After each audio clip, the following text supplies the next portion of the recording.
I'm Chronix, and this is Mocha Bane from the most extreme wrestling, and we're going to be talking a little bit about this pay-per-view coming up. What is it called? It's called Hell in the Cell.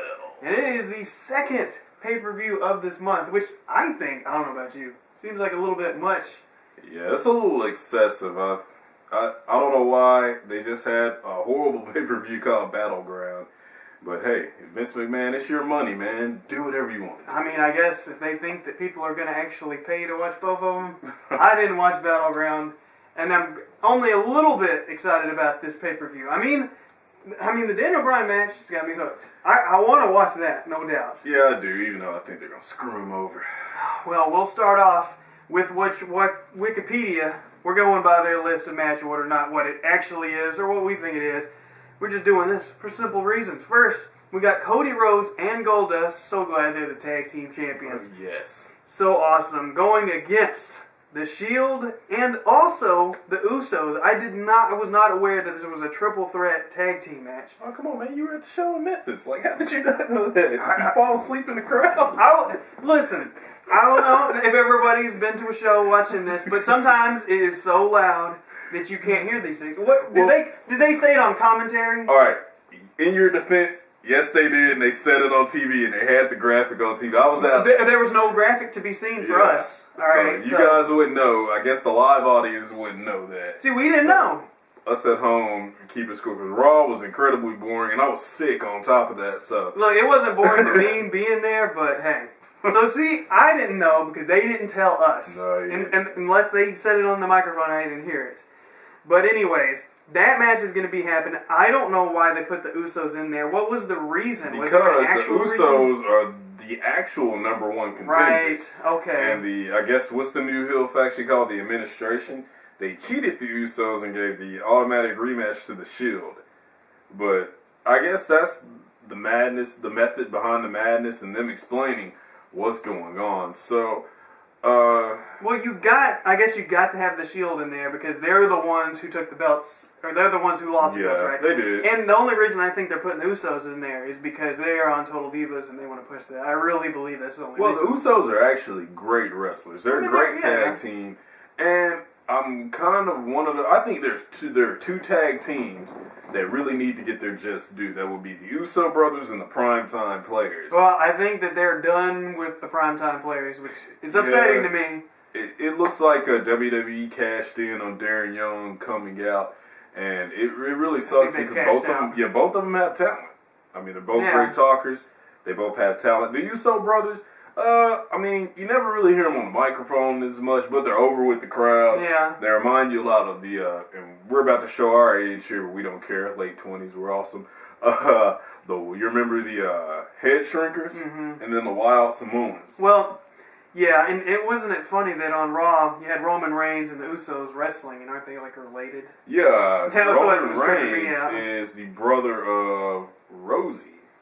So, yeah. I don't see Cody Rhodes and Goldust losing, even though they had to go against two tag teams, and the Shield, which they have more members, and they're like a smaller part of the Administration.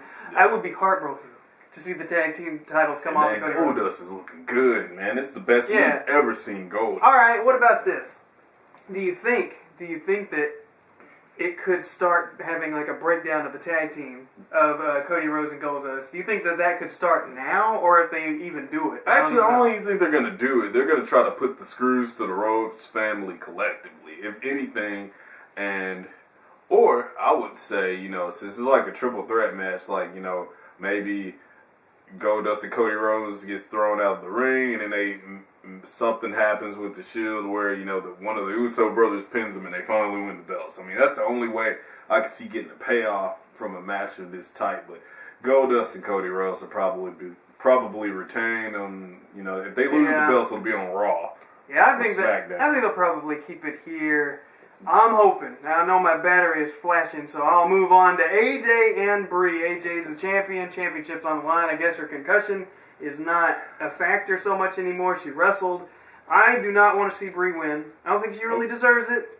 Nope. Again, you got the Total Divas thing. AJ Lee should be the women's champion until somebody good comes around. Yeah, from NXT or until the end of time. Yeah, so or with that amount of logic, she will probably lose the championship for no apparent reason. Yep. Alright, so we got CM Punk versus Ryback and Paul Heyman. This is a handicap Hell in the Cell match. So we were talking earlier, I was confused if every match was a Hell in the Cell, but it says right here, this one is a Hell in the Cell. One of a few, apparently. Yeah. So, CM Punk, really the only thing in this match anybody wants to see is him beat up Paul Heyman. They're locked inside of the Hell in the Cell. He can't get out. So, I mean, I don't know how much is going to go on. Is he going to try to get out of the cell? Is he going to try to run up the cell and try to get away? Probably who knows? not. Like, who knows? But nobody really cares about Ryback being in this match, I don't think. Yeah, I mean, I'm happy that he's a Paul Heyman guy. I mean, I think it's a great thing that Paul Heyman's doing something, you know, with some other wrestlers like Curtis Axel and Ryback. Really, I think it's time to wrap this feud up. Because I'd rather see CM Punk go for the title again. At least that was interesting. And, you know, we all know that CM Punk, it depends on how his body holds up, but I don't think he's going to be in the WWE too much longer. I give him like 2 years at the most. Yeah, there's all these reports that he's getting ready to retire, and he's having all these injury issues come up recently, which, you know, I don't know why him and people like Cena just don't stay out while they're hurt. It's not like people are going to quit caring about these guys. Oh, yeah, but CM Punk sells merchandise, and I think there might be pressure from upper management for him to stay. I mean, he gets a lot of time off whenever he needs it, but CM Punk has my respect forever. If you fracture your skull in a match on the indie circuit and you keep going, you got my respect. So CM Punk will forever have my respect for that. Well, do you think CM Punk will win? Or at least get his hands on Paul Heyman where the fans will be happy? It's long overdue. Because like you said, they need to wrap it up. It's long overdue. So we got Randy Orton versus Daniel Bryan. Nobody's a champion, but somebody's going to win in this match, apparently. They promise that somebody's going to become the champion. This match is a Hell in the Cell. Shawn Michaels is a special guest referee. Okay. Match I'm looking forward to the most. I am as well, and Shawn Michaels is my favorite wrestler. With that said, I've watched him from when I was like a little kid. The Rockers all the way to now. And we all know that Shawn Michaels has a long history of betraying people. I think either he'll as a special guest referee too. Yeah, either he'll betray Daniel Bryan and side with his good friend Triple H, or he may do what's right.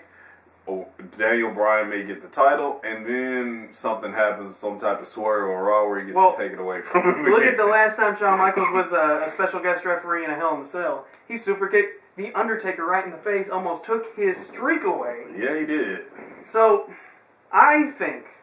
And I talked with Crystal about this, and she totally disagrees. But I just am sure that Shawn Michaels is going to take the kid that he trained. He molded this guy, Daniel Bryan, 2001, 1999, whatever. He built him up, made him. I think that he is going to count out Randy Orton, and boom, 1, 2, 3, Daniel Bryan becomes a champion. Shawn Michaels happy that the guy he trained, his son, basically.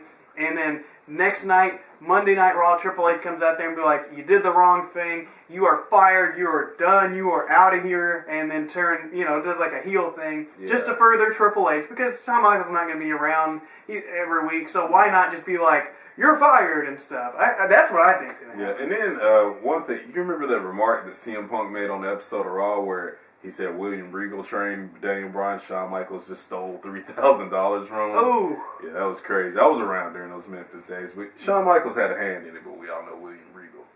Well, I think, wasn't it Shawn Michaels pretty drugged out at that point?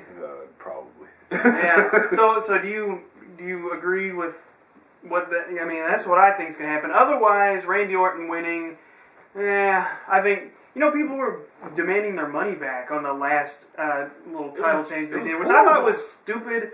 Like, why are you going to ask for money back? You mean when he lost at SummerSlam? Yeah. Oh, that was actually pretty awesome because... I mean, it was entertaining. It was predictable. I don't know how you could ask for money back or whatever, but anyways... You got Del Rio, the World Heavyweight Champion, versus a returning John Cena. Why is he going for this title when he originally was going for the WWE title? Brand split completely doesn't exist or matter anymore, obviously. I really don't even care about this match. Big homecoming for John Cena. He was injured.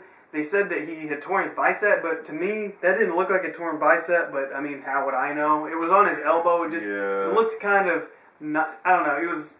I think that they kayfabed his injury. Like he had some sort of injury, but I don't know. Conan was saying that like they overshot. Like it was something where his tricep had got torn, and then on this area it like inflamed his elbow. Yeah, something weird. But they said it was only like a procedure in reality where he'd be out a few months, and WWE made it out to where he'd be out almost 6 months. I guess to just put some drama behind it, but. Really, I mean, I think it's kind of killing Alberto Del Rio's vibe. And then I think it's been done for a while. But are you really gonna have Damien Sandow cash in? That's the only thing that makes sense to me. I think that they are trying to sweep him out under the rug. Like they're not ready for him. They're they're kind of positioning him to me to not be so much of a bad guy as they were. They're kind of neutralizing him in a way, which I don't really understand. You gotta have somebody like that, character like that, where he's basically, the genius Lanny Poffo taken to the extreme. You gotta have a character that's a heel. I mean, come on. An intellectual good guy, we have those. They're called teachers. Like, come on, man. That's what Matt Striker was, I mean, I hope that he cashes in soon, and it matters. I don't want him to cash in and be a 24-hour deal like Dolph Ziggler and Jack Swagger and all this, and then it doesn't matter. But that's, I don't know, that seems to be the trend of the Money in the Bank recently. But I really just don't see a cash in happening. But he would theoretically, John Cena would win and he would cash in on John Cena, right? Yeah, and I mean, that may set him up in a position to be like super over, but I mean, they jobbed him out lately. Yeah, well, I mean, they always do that with the Money in the Bank winner, but I don't think anybody, alright, people already boo Cena, and then you have a heel cashing in on Cena, it's kind of like a weird reaction. Like, and people are cheer Sandow. Exactly, so to me, that's kind of a weird direction to go, and they're not really positioning Damien Sandow. They're not reminding people that, oh, this is the Money in the Bank at any moment. They're not doing any of that. It's just kind of like, oh, what's that thing that he's carrying? Oh, yeah, that's the chocolate Money in the Bank. The only positive I see coming out of this situation, Rob Van Dam's going, so what is Ricardo Rodriguez doing? If he comes down, costs John Cena the win, and realigns himself with Alberto Del Rio, that's the only positive I see coming out of this match. It'll probably be a good match. But, I mean, I'm not as invested in this World Heavyweight Championship match as I am in the WWE Championship match, Daniel Bryan against Randy Orton. And that's just the way it is. But, yeah, that Battleground pay-per-view was like a TNA pay-per-view. I'm sure the YWF could put on a way better pay-per-view than that TNA or Battleground. I think that's been proven. Everyone check out the YouTube page. YWF. Talented guys. They've got some really good stuff over there. Alright, in a match we forgot to talk about, Curtis Axel, Intercontinental Champion. Remember, this is all out of order. It's going by what Wikipedia says. Versus Big E Langston. I hope Big E Langston wins. I've been a fan of his and not really a fan of the way they've been pushing and building Curtis Axel. He's been just as boring since he debuted as he is now. I just do not care about him at all. Well, I'm glad he gets exposure. But really, I think the wrong direction they did with him. I believe, and this kind of just popped in my head, Zeb Coulter probably would have been better off managing Curtis Axel. And like as part of the Real Americans? Well, just kind of in that groove. But Curtis Axel, fans need to realize he's never going to be Kurt Hennig. Nah. He's more like Larry the Axe Hennig.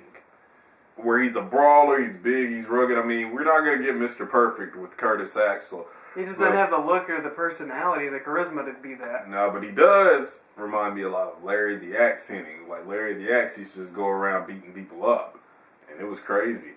And so I think that they should just make him like a psychotic brawler type. But, I mean, Paul Heyman has helped his career, but I thought he would have been a little bit... I think either Paul Heyman or Zeb Coulter.